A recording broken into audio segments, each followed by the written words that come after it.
ঘরের ভেতরে থাকে ময়লা কাপড় পরে, অপরিষ্কার হয়ে। আর যদি শোনে কোনো অনুষ্ঠানে যাবে, বাজারে যাবে, ওর সাজ দেখে কে? এক চকের ভেতরে দেয় ৮টা ৯টা জিনিস, আশকারা, মাস্কারা, আইলানা, মার্জিয়া। আমি প্রায় ১৩টা জিনিসের নাম জানতাম ওই বিয়ের সময়। বিয়ের সময় আমার দাদা মাত্র আমার ৬,০০০ টাকা দিয়েছে বাজার করার জন্য, ওই ১১ সালে। ওই সময় লিস্ট দিয়েছে দোকানদার, এক চকের ভেতরে যে ৯টা। বললাম ভাই কি? বলে এগুলো সব চোখের, এক চোখে যদি এই কয়টা আছে, বাকি আর জায়গা নেই। হ্যাঁ, আপনি আশকারা, মাস্কারা, আইলানা, মার্জিয়া এগুলো ৯টা না ১৪টা দেন, কিন্তু পরপুরুষের জন্য না, স্বামীর জন্য।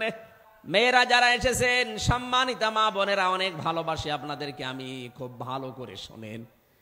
তাবাররুজের ৩টা অর্থের একটাও যদি কারো জীবনে পাওয়া যায়, ও জান্নাত তো দূরের কথা, জান্নাতের ঘ্রাণও পাবে না। ১ নম্বরে তাবাররুজের অর্থ হচ্ছে, মেয়েরা যখন রাস্তাঘাটে আসে তখন ওদের সাজগোজ বেড়ে যায়। এরকম মেয়ে বগুড়ায় নেই? যেই মহিলা নিজের স্বামীকে নিজের দিকে আকৃষ্ট করার জন্য সাজগোজ করে, যতক্ষণ আয়নার সামনে বসে থাকবে ততক্ষণ নফল নামাজের সওয়াব পাবে। এরকম বউ আছে? কার হাত তোলেন তো? একটাও নেই। হ্যাঁ, আসলে নেই। ওরা সাজে কিন্তু স্বামী বাদ দিয়ে অন্যের জন্য। বলেন তো, নিজে সাজগোজ করে স্বামীর সাথে মার্কেটে যায়, একই স্বামী দেখানোর জন্য না পাবলিক? আপনি এত নিচে নেমে গেছেন। হযরতে সালমা, উম্মে সালমা রাদিয়াল্লাহু তাআলা আনহা, তার জীবনী পড়লাম। তিনি নিজের ঘরকে পরিপাটি করে সুন্দর পোশাক পরে সুন্দর বালিশের চাদর, বিছানার চাদর বিছাচ্ছেন। আশপাশের মেয়ে লোক এসে বলছে, কি আজকে আসবে কে তোমার? আমার সবচাইতে বড় মেহমান আমার স্বামী আসবে। এ পৃথিবীতে সবচাইতে বড় মেহমান আমার জীবনের জন্য আমার স্বামী, এই জন্য আমি এত পরিপাটি হচ্ছি। স্ত্রী লোকের উচিত এইটা, স্বামী যখন বাইরে থেকে আসবে, ব্যবসা বাণিজ্য অন্য কোনো কাজ থেকে যদি শোনে আসতেছে, আপনি আগে সব কাজ বাদ দিয়ে স্বামীকে আকৃষ্ট করার জন্য সাজবেন। আপনি ওদেরকে জিজ্ঞাসা করেন, আজকে ঘর দ্বার এত সুন্দর কেন?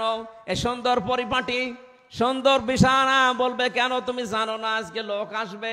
তার মানে আপনি ওর কাছে লোক না, ওর লোক আছে দুলা ভাই। মেয়েরা যারা এসেছেন, আশা করছি এই তাবাররুজটা করবেন না। মেয়েরা যখন রাস্তাঘাটে আসবে, ওদের সাজগোজ যারা বাড়িয়ে দেবে, এদের জন্য জান্নাত হবে না। ২ নম্বরে তাবাররুজের অর্থ হচ্ছে, মেয়েরা যখন রাস্তাঘাটে আসে তখন ৮-৬০ পোশাক পরে, এমন টাইট ফিট, স্কিন টাইট, এই যে চোস পায়জামা পরে মেয়েরা, এটা জায়েজ নেই মেয়েদের জন্য। কি কথা বলছে না কেন? এত ছোট পোশাক বানায়, শয়তান পর্যন্ত চোখ মনে হয় দিতে পারবে না। আমি বিশ্ববিদ্যালয়ে যখন পড়তাম ওই সময়ের কথা, ওই যে মজমপুর গোল চত্বরে একবার দেখি এক লোক বউ নিয়ে যাচ্ছে, সালাম দিলাম। জবাব দেওয়ার পরে বললাম, ভাই কে পেছনে? বলছে, তোমার ভাবি। ভাবি কি পরিয়েছে নাকি, শাড়ি না মশারি? একবার তাকানোর পর আর তাকানো যাচ্ছে না। আমার কানের কাছে মুখ নিয়ে বলছো, হুজুর আমি আর কত দেখবো?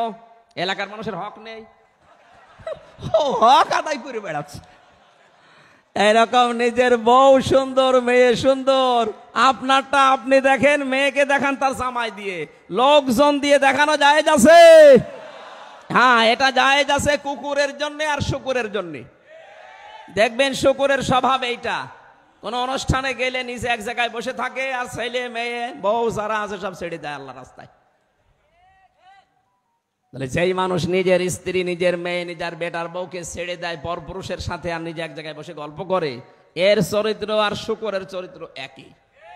হ্যাঁ, কথা বলে না কেন? কোন পার্থক্য আছে না। মেয়েরা যখন রাস্তাঘাটে আসবে, ওদের পোশাক হবে ঢিলা ঢালা। কথা বলে না কেন? 4 পিসের জায়গায় 3 পিস, এর মানে 2 পিস, এর মানে এখন 1 পিস। আমার মনে হয় বাবা চলতে থাকলে দেখবেন নেই পিস।